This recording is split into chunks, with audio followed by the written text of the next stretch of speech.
안녕하십니까. 박안녕 인사드립니다. 다들 안녕들 하시죠?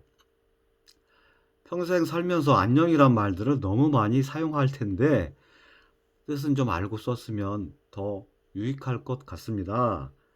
그래서 안자는 육체적인 부분입니다. 영자는 마음적인 부분이라고 언젠가 배우고 들은 적이 있습니다.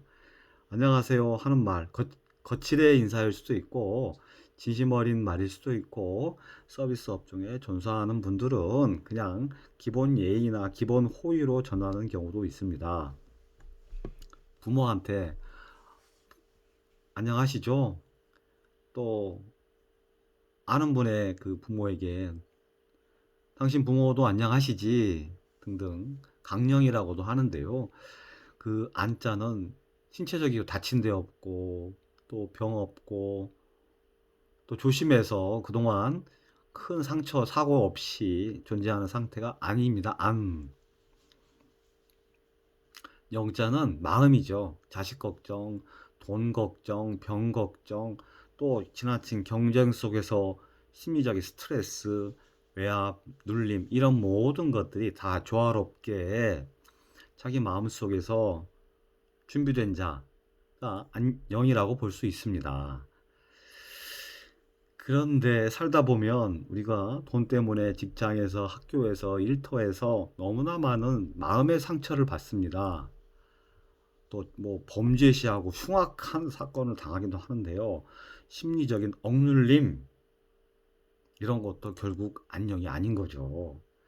겉보기에 멀쩡한데 마음속은 너무나 까맣게 타들어가고 애가 타는 경우들을 종종 봅니다. 돈이 많아도 마음에 화병이 걸리는 경우들이 있잖아요. 또 크게 보면 국제적으로도 정치의 지도자분들도 더 국가를 대표해서 큰 일을 해결하다 보면 잠을 편히 못 드는 경우도 많아요. 마음속으로 뭔가 평온하지 않다는 거죠. 그래서 종교라는 것들이 기능을 하는데, 그분들 종교의 리더들은 항상 평온한 마음 상태, 물질에 지나친 욕심, 과탐이요. 또 어떤 정신적인 추구에 지나친 치우침, 이런 것들을 예방하고 조율하여서 항상 평온 그리고 밝음 등으로 존재하려고 하는 거죠. 마음의 병, 또 지나친 그 자식에 대한 기대감, 또 남편, 아내, 그 가족 내에서 기대감, 형제에 대한 기대감은 기대할 수 있습니다. 너무 편해서 그 정도는 해줘야 되는 거 아니야? 이런 식으로 마음들이 막 일어나죠. 그러나 실질적인 도움이나 이바지, 보살핌은 없었던 경우도 많아요. 내 부모니까 이 정도는 이해하겠지 하고 친하니까 막 던진 말들, 즉 주변에서 아주 간단한 사소한 사건들 때문에 상처를 받고 안녕이 깨지는 거죠. 안녕이 깨지는 거죠. 부모도 마찬가지예요. 또 직장 상사도 부하에게 너무 쉬운 말, 관념적인 말, 관행적인 말을 해서 창의력을 꺾는 경우도 있어요. 기막힌 아이디어, 뭐 좀 해보자. 그런 진취적인 의견이 나왔는데, 그런 건 뭐하러 하니? 하면서 또 눌러버리는 경우가 있어요.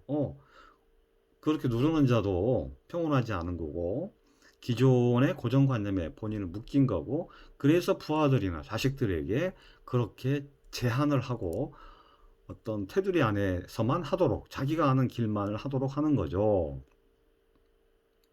등등. 우리가 우리 생각 속에서 과연 안녕을 이루었는지, 또 다른 이에게 내가 하는 행동들이 그 사람의 안녕을 깨거나 파괴시킨 적은 없는지 등등 생각해 봅니다. 갑자기 거리의 폭주족은 수많은 그 보행자들의 주의를 흐트러버리고 집중을 흩어버리고 깨버림으로 공해라고도 할 수 있습니다. 원치 않은 어떤 말, 에너지, 그런 소리들은 상대방, 평온하고자 하는 상대방의 안녕을 깨는 거죠. 우리가 캠핑이나 여행, 평온한 그 바닷가, 호숫가 등을 자주 가끔 찾거나 습관처럼 주기적으로 찾는 이유는 그 곳의 평온함을 그대로 담거나 내 안에 받아들이고 싶어서인 거죠. 마음에 드는 노래를 듣는 것도 마찬가지라고 볼 수 있어요. 들었을 때 그게 내 안에 평온함으로. 그러나 내가 편하자고 남의 존재를 안녕을 깨는 것은 진정한 본인의 안녕도 아닙니다. 나도 안녕해야 되고 상대방도 안녕해야 됩니다. 그렇게 우리가 성장해 가면 좋겠습니다. 우리가 꽃을 꺾어버리면 그 꽃에 대한 그 본인의 이기심의 표현이지만 꽃은 안녕을 잃은 거죠. 마찬가지예요. 토론짜리 대결 갈등 구조에서 상대방도 행복해야 되는데 라는 이런 마음을 가지고 또 상대의 어떤 말에 내가 상처를 입었으면 그 자리에서 해결하는 방법, 쌓아두고 미뤄두면 서로에게 마음의 병이 되거나 마음의 스트레스가 되기 때문에 바로바로 해결해서 조율하는 거, 이런 것들이 우리가 스스로 자기 안녕을 지키는 거라고 볼 수 있겠습니다. 자, 그동안 안녕하셨겠지만 오늘 이후로 다시 한번 안녕을 생각하면서 또 주변에 또 자기 사람들과 잘 안녕하시기 바랍니다. 본인의 안녕 잘 지키시길 바랍니다. 박안녕이었습니다.